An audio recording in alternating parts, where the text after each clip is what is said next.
तुमचं ओळख करू द्या. Sir good evening. मी तालुका हवेली जिल्हा पुणे येथून आलेले आहे.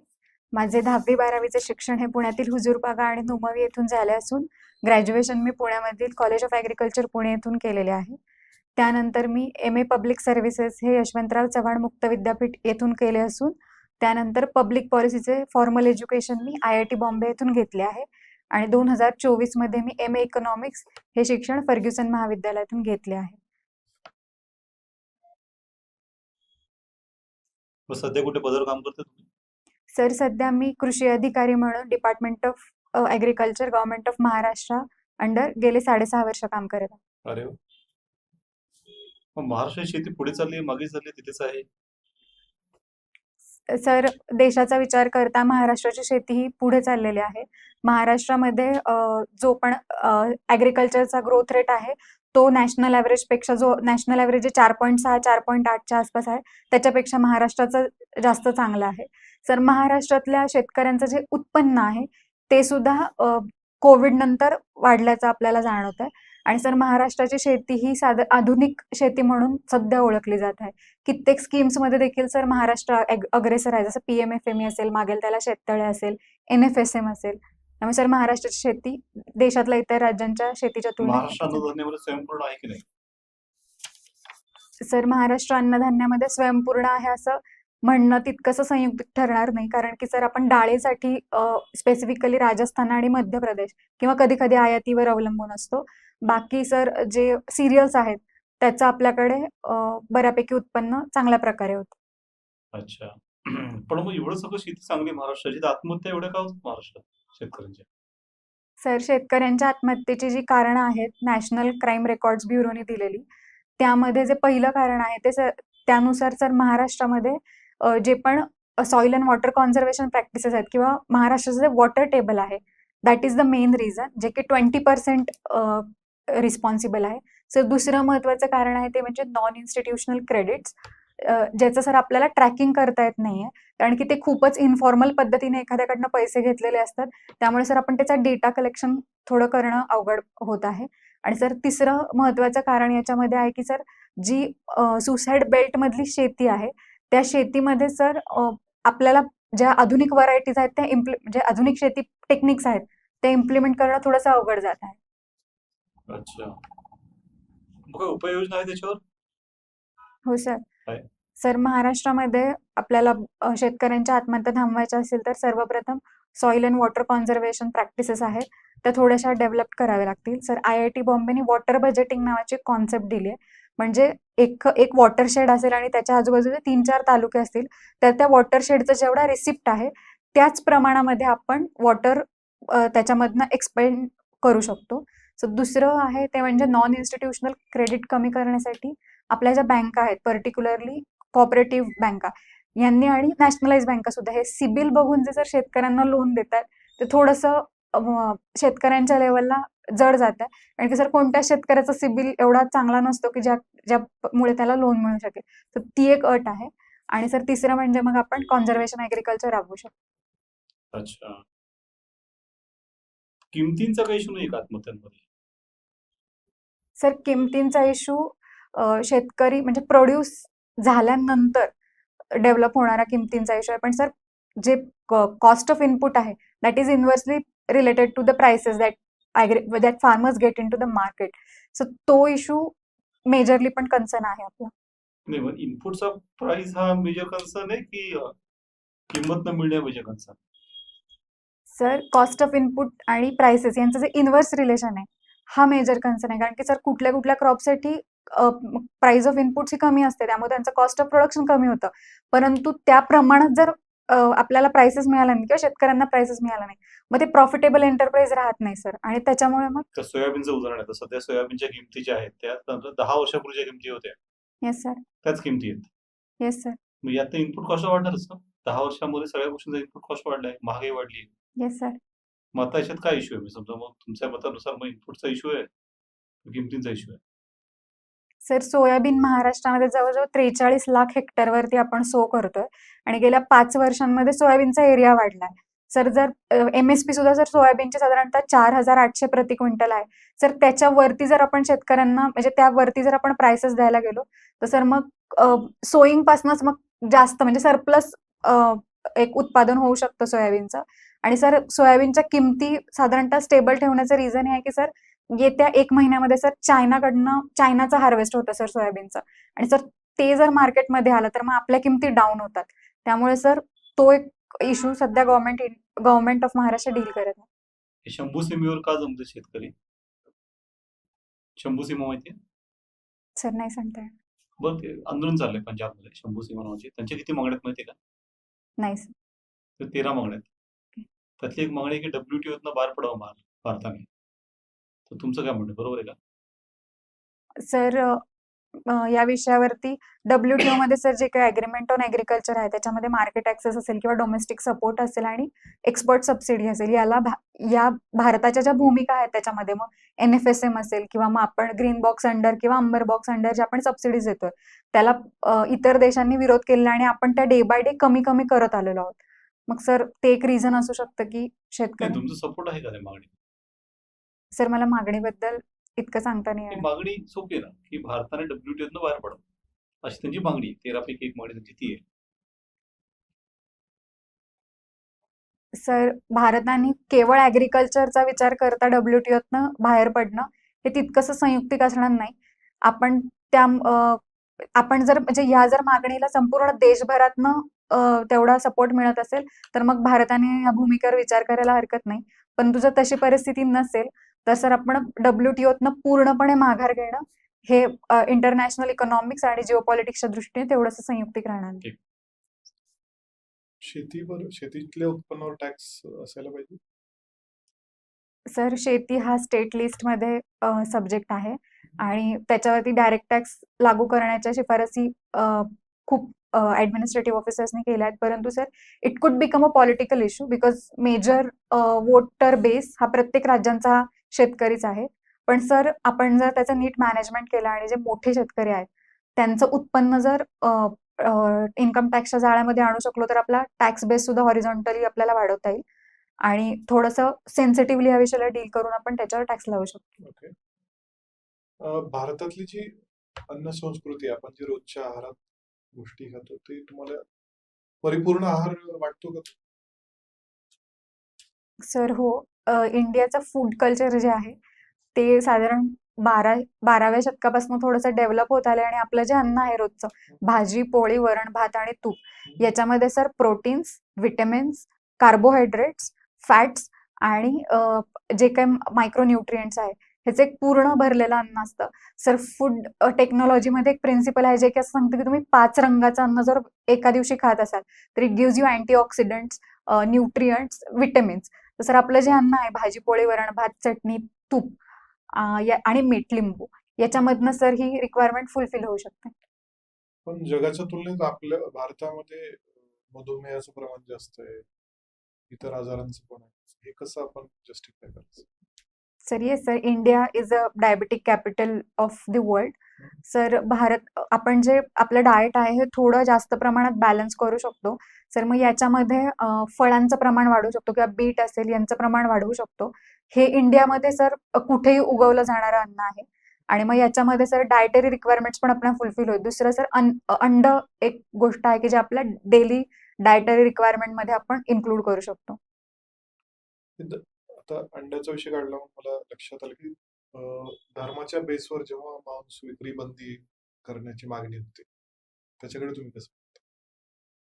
सर प्रत्येक धर्म आणि धर्माचं पालन करणं हा वैयक्तिक विषय जरी असला तरी सुद्धा every religion says something about food habits आणि सर आपण धर्माच्या नावाने आणि फूड हॅबिट्सच्या नावाने जे राजकारण चाललंय त्याच्यामुळे कुठेतरी आपले हेल्थ रिक्वायरमेंट्स आणि डायटरी रिक्वायरमेंट्सवर परिणाम होत असेल तर ते तितकं योग्य नाहीये. सर दुसरं असं की आपण अवेअरनेस क्रिएशनवर जास्त फोकस केला पाहिजे दॅन दॅट ऑफ सर एखादं धर्माच्या फूडला आपण कम्प्लिटली नलिफाय करून त्या पद्धतीनं इंडियामध्ये कोएक्झिस्ट करणं हे आपलं सर सोशल फॅब्रिक सुद्धा डिस्टॉर्टेड करू शकतं. तुमची स्वतःची पॉलिटिकल आयडिओलॉजी सांगतील? सर माझी स्वतःची political ideology is no ideology. कारण की सर मी कोणत्याही पॉलिटिकल आयडियोलॉजीला सबस्क्राईब करणं तितकंसं संयुक्तिक मला वाटत नाही, कारण मी प्रशासनामध्ये ऑलरेडी काम करते आहे. त्यामुळे सर कोणत्या पॉलिटिकल आयडियोलॉजीला सबस्क्राईब करणं हे माझ्या मॉरल कोड ऑफ कंडक्टला धरून नाही. काय हरकत आहे एखाद्या प्रशासकाची पॉलिटिकल आयडियोलॉजी असणं, यामध्ये काय प्रॉब्लेम? सर प्रशासन हे सरकारला मदत करणारं एक पॅरलल विंग आहे. 5 वर्षांनी सरकार बदलत राहतं सर, पण प्रशासन कोणत्या ना कोणत्या फॉर्ममध्ये काम करत राहतं. आज सरकारची एक पॉलिसी असते, तर सर उद्या सरकार बदलल्यावर त्यांची दुसरी पॉलिसी असते. सर मग एखाद्या पॉलिटिकल आयडियोलॉजीला जर मी क्लिंज राहिले किंवा कोणताही प्रशासनिक अधिकारी क्लिंज राहिला, तर नंतर येणारी पॉलिसी राबवताना सर मेंटली आणि इकॉनॉमिकली किंवा इम्प्लिमेंटेशन करताना त्याच्यामध्ये थोडेसे सेटबॅक बसू शकतात आणि ते तेवढं इफेक्टिव्ह इम्प्लिमेंटेशन होऊ शकत नाही. आता मीडिया जो असतो, मीडिया हा न्यूट्रल असला पाहिजे का मीडियानं साईड घेतली पाहिजे? Sir media is a fourth pillar of democracy. त्यामुळे सर मीडिया हा न्यूट्रल असला पाहिजे. सर वर्ल्ड मीडिया इंडेक्समध्ये इंडियाचा जो रँक आहे हा 140 देशांच्या लिस्टमध्ये साधारणतः 129वा रँक आहे, विच शोज की आपला मीडिया एक बायस्ड मीडिया आहे. एका पर्टिक्युलर आयडियोलॉजीला सबस्क्राईब करून किंवा त्या प्रकारच्या पॉलिसीज अवेअरनेस आणि ऍडव्होकसी तो करतो आहे, जे की सर डेमोक्रेसीला इन लॉंग टर्म घातक ठरत आहे. भारतातल्या मीडियापेक्षा तुम्हाला काय वाटतं, अमेरिकेतला मीडिया जास्त प्रभावी आहे किंवा तुम्ही म्हणताय तसं जास्त न्यूट्रल आहे असं वाटतं? सर निश्चित नाही, कारण की त्याच सर्वेमध्ये असं सांगितलेलं आहे की अमेरिकेचे जे मेजर न्यूज चॅनल आहेत त्यांचे जे इन्व्हेस्टर्स आहेत हे अमेरिकेतल्या एका पर्टिक्युलर पार्टीमधनं तयार झाले आहेत आणि ते त्यांचे मेजर डोनर सुद्धा आहेत. तर त्यामुळे त्यांचाही मीडिया आपण तितकासा लिबरल आहे किंवा न्यूट्रल आहे असं म्हणू शकत नाही. पण सर इंडियाच्या कंपॅरिझननी त्यांच्या मीडियाच्या ज्या काही पर्सनॅलिटीज आहेत त्या निश्चितच सर जास्त स्ट्रिंजंट आणि स्ट्रेट फॉरवर्ड आहेत आणि ते put their opinion stringently if the time comes. तुमचा फेवरेट इकॉनॉमिस्ट कोण? सो माझे फेवरेट इकॉनॉमिस्ट रघुराम राजन आहे. काय कारण? सर रघुराम राजन ज्या स्कूल ऑफ थॉट्स मधनं बिलॉंग करतात, शिकागो स्कूल ऑफ थॉट्स, मी त्याला थोडंसं फॉलो करते. कारण की सर ते सुद्धा एक कोणतीही म्हणजे हार्ड अँड फास्ट पॉलिसी निर्माण करण्यापेक्षा एक सम्यक मार्ग घेण्याकडे त्यांचा कल असतो. सर आरबीआय गव्हर्नर असताना डिमॉनिटायझेशनवरचं त्यांचं जे ओपिनियन होतं ते त्यांनी एकदम स्ट्रेटली पुट फॉरवर्ड केलं होतं without seeing the future consequences. Bharat सध्या कॅपिटलिस्ट कंट्री का सोशलिस्ट कंट्री? सर सध्या आपण मिक्स्ड इकॉनॉमी आहोत.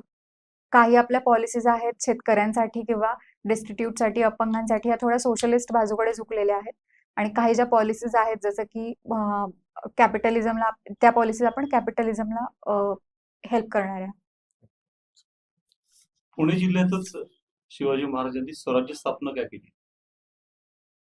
सर पुणे जिल्हा त्यावेळी पुणे, सुपे, चाकण हा परगणा शिवाजी महाराजांचे जे वडील होते शहाजीराजे यांना जहागिरी म्हणून मिळालेला होता.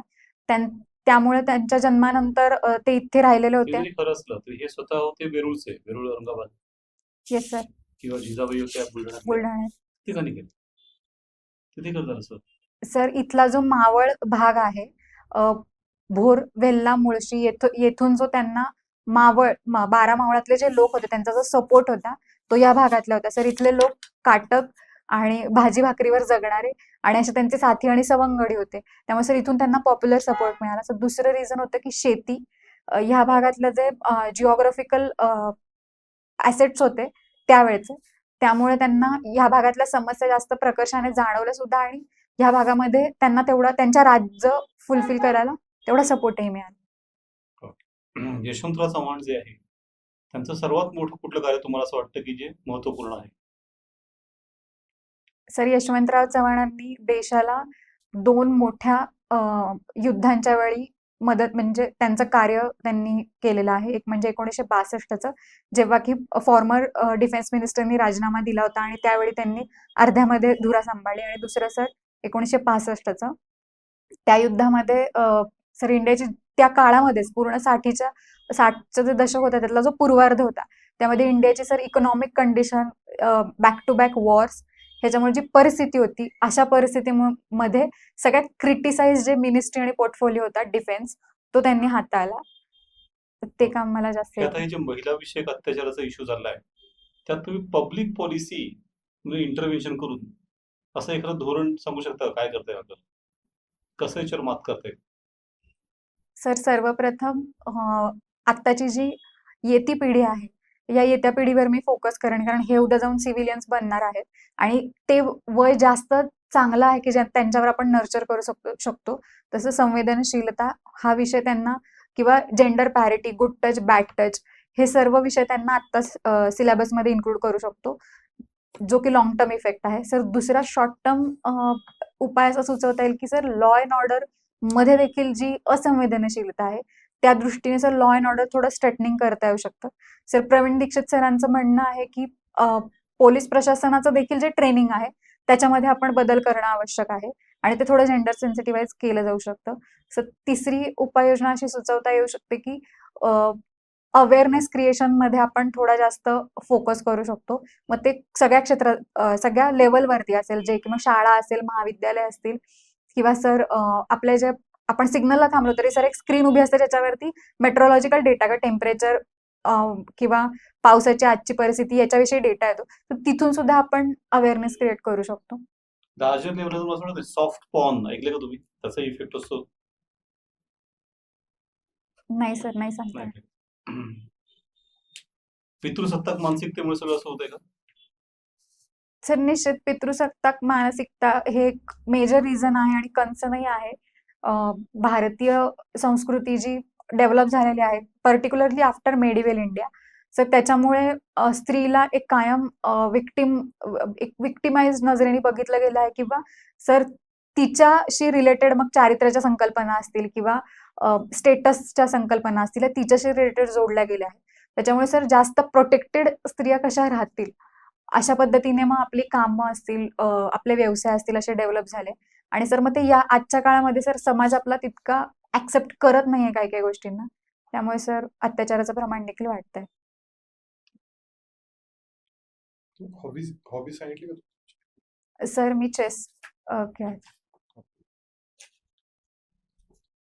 सध्या चेसमध्ये सर्वात एक नंबरला कोण आहे? सर सध्या मॅग्नस कार्लसन म्हणून खेळाडू आहेत. त्याचा स्कोर काय सांग? रेटिंग काय? सर त्यांची एक्झॅक्ट रेटिंग मला सांगता येणार पण ते 2700च्या असं. ओके. महाराष्ट्राचा सेक्स रेशो काय?